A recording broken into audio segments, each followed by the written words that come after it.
2022 विधानसभा चुनाव यूपी की तैयारियां 2020 से शुरू हो गई हैं। सभी राजनीतिक दल अपनी अपनी तैयारियों में लग चुके हैं, या यूँ कहा जाए कि अपनी नींव को मजबूत करने में लग चुके हैं। जी हाँ, हम बात कर रहे हैं समाजवादी पार्टी की, जिसने आज गाज़ियाबाद से महानगर अध्यक्ष पद पर राहुल चौधरी को चुना है, जो कि संगठन की कमान पहले से भी संभाल रहे थे, लेकिन अब इनको संवैधानिक तौर पर आज इन्होंने अपनी जिम्मेदारी संभाल ली है। राहुल चौधरी, सबसे पहले तो आपको बहुत बहुत शुभकामनाएं एक बार फिर से महानगर अध्यक्ष बनने जाने के लिए। आज आप देखा हमने आपके ऑफिस पे काफ़ी कार्यकर्ता मौजूद थे, आपने आज कार्यभार संभाला, तो क्या प्राथमिकताएं रहेंगी आपकी पहली? देखिए, सबसे पहली प्राथमिकता तो हमारी रहेगी कार्यकर्ताओं का सम्मान। और जो हमारा पार्टी का कार्यकर्ता काम कर रहा है, चाहे वो सबसे पिछले पायदान पर खड़ा है, हमें उसका आगे लाने का काम करेंगे। और दूसरी बात, जो समाजवादी पार्टी के राष्ट्रीय अध्यक्ष माननीय अखिलेश यादव जी ने पिछले अपने मुख्यमंत्री कार्यकाल में गाज़ियाबाद में इतने काम किए, उनके उद्घाटन केवल बीजेपी करने का काम कर रही है। आपने देखा होगा, अभी कुछ दिन पहले प्रधानमंत्री जी और मुख्यमंत्री जी गाज़ियाबाद आए और उन्होंने जिस मेट्रो का उद्घाटन किया, नए बस अड्डे से दिलशाद गार्डन का, मैं पूछना चाहता हूं कि वो मेट्रो आखिर किसने बनाई? गाज़ियाबाद का बच्चा जानता है कि 99.99 काम उसमें समाजवादी पार्टी की सरकार में पूरा हो चुका था, केवल लाइट वगैरह लगने का काम रह चुका था। आज नए बस अड्डे तक लोग मेट्रो तक आ रहे हैं, जिससे जाम की समस्या का निदान हुआ। आपने देखा, जो गाज़ियाबाद में सिंगल पिलर पर 6 लेन एलिवेटेड रोड, जो लगभग 1200 करोड़ की लागत का एलिवेटेड रोड, वो हमारे माननीय लोकप्रिय राष्ट्रीय अध्यक्ष पूर्व मुख्यमंत्री आदरणीय अखिलेश यादव जी ने बनाया, जिससे दिल्ली का सफ़र जो 2 घंटे में पूरा होता था, आज हम लोग केवल 10 से 12 मिनट में उसे पूरा कर लेते हैं। और उस पुल का सबसे ज़्यादा अगर किसी ने इस्तेमाल किया है, ऑन रिकॉर्ड सबसे ज़्यादा अगर किसी ने इस्तेमाल किया, तो उत्तर प्रदेश के तत्कालीन मुख्यमंत्री योगी आदित्यनाथ जी। आज भी मैं उधर से निकल रहा था तो वहाँ पर फ्लीट लगी हुई थी, तो पता लगा कि योगी जी यहाँ से निकलने वाले हैं, क्योंकि उन्हें पता है कि भाई वो दिल्ली अगर एयरपोर्ट पे उतरेंगे तो इंदिरा गांधी एयरपोर्ट से उन्हें वापस वहाँ जहाँ भी जाना है वहाँ आने में 1.5 से 2 घंटे लग जाएंगे। और अगर वो गाज़ियाबाद हिंडन एयरपोर्ट पर उतरते हैं तो उन्हें दिल्ली जाने में मात्र 20 मिनट लगते हैं। तो वो भी इस बात को अंदर दिल से, चाहे मुँह से ना कहें, मगर दिल से ज़रूर जानते होंगे कि अखिलेश यादव जी को जब भी उस रोड पर चलते होंगे तो धन्यवाद देते होंगे कि माननीय अखिलेश यादव जी की वजह से वो 2 घंटे का सफ़र 10 मिनट में पूरा कर पा रहे हैं। आपने देखा, एक जो प्रधानमंत्री जी विमान सेवा का भी उद्घाटन करके गए कि यहाँ से गाज़ियाबाद से विमान उड़ेगा। 1 साल हो गया, ज़रा हमें भी बता दें कौन सा विमान उड़ रहा है। उल्टा जनता पे बोझ डालने का काम हो गया शुरू, क्योंकि जो वहाँ पे ज़मीन ली गई है वो लीज पे ली गई है, लोगों की किराए पे ली गई है।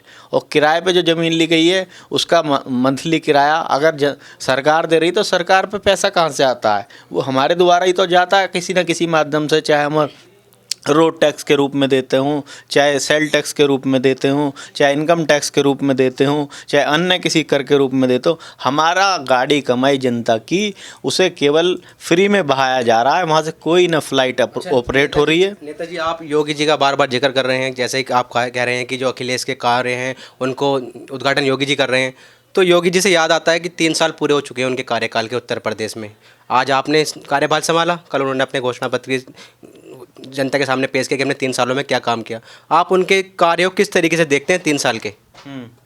देखिए, 3 साल के कामों की वही तो मैं बता रहा हूँ तुम्हें।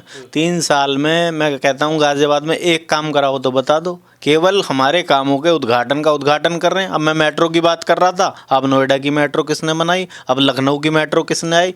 तमाम काम समाजवादी सरकार में हुए। कोई नया बिजली घर का उद्घाटन हुआ हो तो बताओ, समाजवादी सरकार में कितने बिजली घर के उद्घाटन हुए। हमारी लगभग 55 लाख महिलाओं को विधवा पेंशन दी जा रही थी, उनकी विधवा पेंशन बंद करने का काम किया। हमारी गरीब बेटियों को बिना जाति बिना भेदभाव के लैपटॉप बांटने का काम किया बच्चों को। बताओ इस सरकार ने क्या किया? ये सरकार केवल धर्म के आधार पर राजनीति करती है, एक दूसरे को लड़ाने का काम करती है। और आप देखिए इस समय देश किस हालात में गुजर गुजर रहा है। देश में मंदी की मार है, किसान आत्महत्या कर रहा है, मजदूर सड़क पे है, आदमी आज की डेट में इतना परेशान है जितना कभी इतिहास में नहीं रहा। मैं समझता हूँ जो मोदी जी ने और योगी जी ने वायदा किया था कि हम 2 करोड़ लोगों को रोजगार देंगे, मैं समझता हूँ हर साल 2 से 4, 5, 10 लाख लोग बेरोजगार हो रहे हैं। कंपनियां अपने यहाँ पे छटनी कर रही हैं और उन्हें नौकरी से हटा रही हैं और दिन पे दिन हालत बद से बदतर होती जा रही है। इसलिए उत्तर प्रदेश के लोगों ने, सम्मानित जनता ने तय कर लिया। आपने देखा दिल्ली में,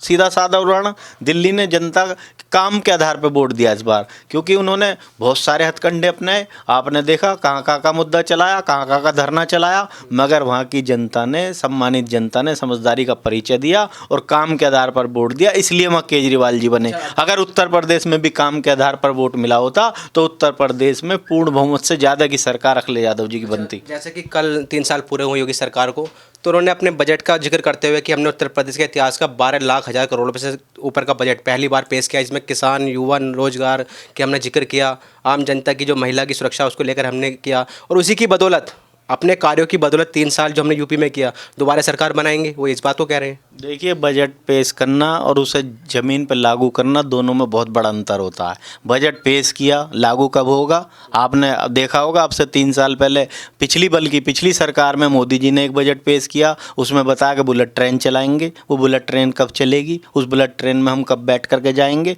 ये केवल हवाई बातें हैं। 12,000 करोड़ का बजट, 15,000 करोड़ का बजट से मतलब नहीं है। जनता को दिखाई देना चाहिए। जब तक वो रोड पे नहीं उतरेगा बजट, जब तक वो उसको अमली जामा नहीं पहनाएंगे, जब तक लोगों को उससे फ़ायदा नहीं पहुंचेगा।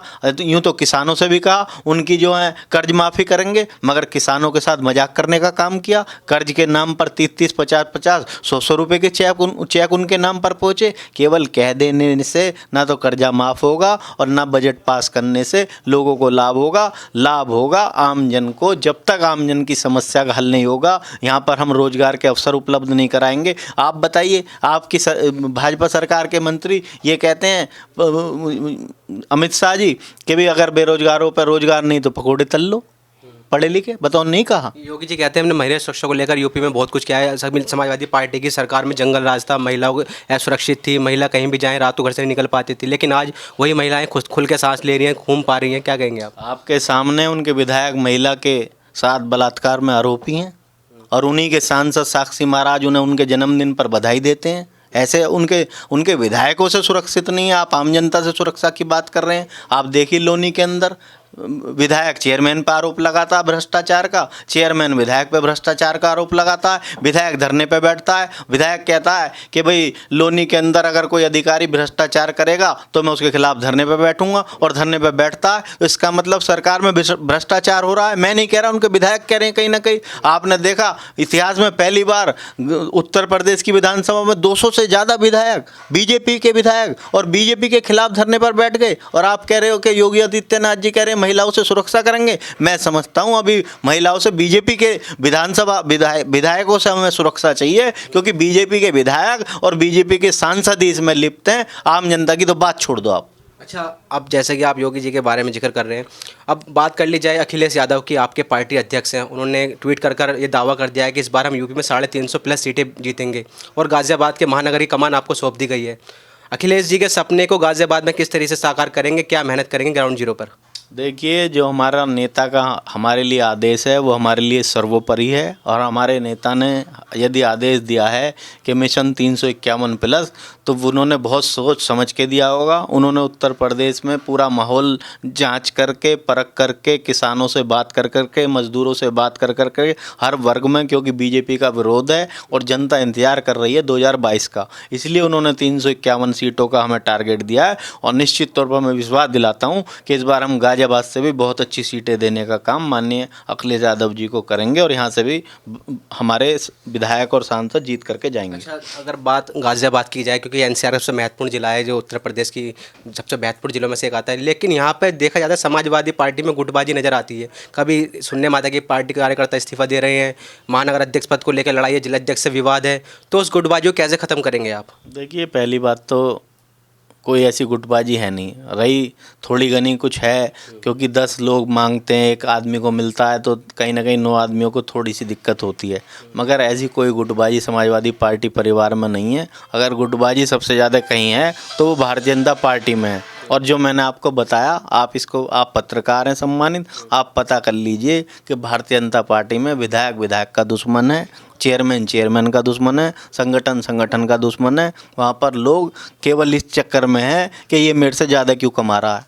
ये मैं जी, जैसे कि मैं जनता के बीच जाता हूँ, क्योंकि जनता की आवाज़ हम सुनते हैं, आप तक पहुँचाते हैं, आप हाईकमान तक पहुँचाते हैं, तो जनता हमेशा ये सोचती है कि आप समाजवादी पार्टी से काफ़ी उनको लगाव है, जो सपोर्टर हैं आपके। लेकिन कहीं ना कहीं उनके मन में विचार आता है कि चाचा और भतीजे के बीच अभी तक बन नहीं पाई है। अलग प्रगतिशील पार्टी चला रहे हैं चाचा, भतीजा अभी भी अलग है, लेकिन आपसी प्यार दिख जाता है सामाजिक मौक़ों पर। लेकिन विधानसभा चुनाव में दोनों एक हो पाएंगे? क्या लगता है आपको, मतलब एक पर्सनल राय, आपकी व्यक्तिगत राय?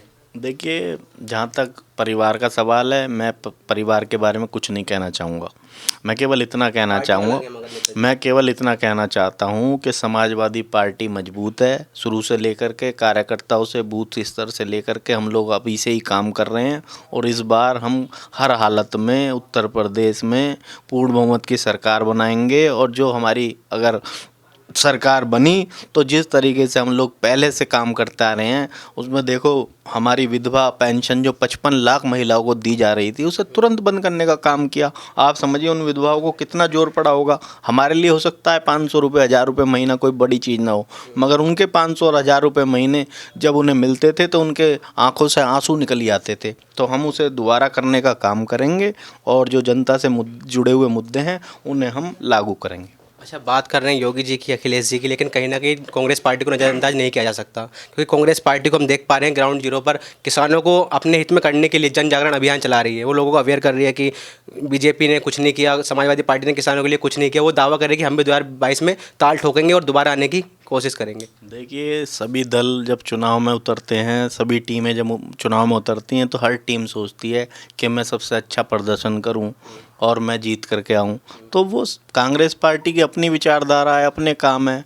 हमारी पार्टी के, मैंने केवल आपसे ये कहा कि 2022 में समाजवादी पार्टी अपनी सरकार बनाने जा रही है। अब जिसका भी कहीं मुकाबला होगा वो समाजवादी पार्टी से है। किसी सीट पे कांग्रेस पे हो सकता है, किसी सीट पे बीजेपी से हो सकता है, मगर ओवरऑल जो निष्कर्ष निकल के आ रहा है उत्तर प्रदेश में, वो निकल के ये आ रहा है कि समाजवादी पार्टी पूर्ण बहुमत की सरकार 2022 में बनाने जा रही है। ये थे हमारे साथ गाज़ियाबाद के नवनियुक्त महानगर अध्यक्ष राहुल चौधरी जी, जिन्होंने उम्मीद जताई है कि 2022 में समाजवादी पार्टी फिर से यूपी में सरकार बनाएगी और जो आने वाले संगठन हैं, जो दूसरे राजनीतिक दल मैदान में उतर रहे हैं, उनको मात देगी। अब देखने वाली बात होगी 2022 में यूपी की जनता कैसे सौंपेगी यूपी की कमान, वो तो जनता तय करती है, लेकिन सभी राजनीतिक दल अपने अपने दावे ठोक रहे हैं। कैमरामैन अरुज के साथ वसीम सब्बाक, नेटवर्क न्यूज़ गाज़ियाबाद। आप देख रहे हैं नेटवर्क न्यूज, साहस सच कहने का।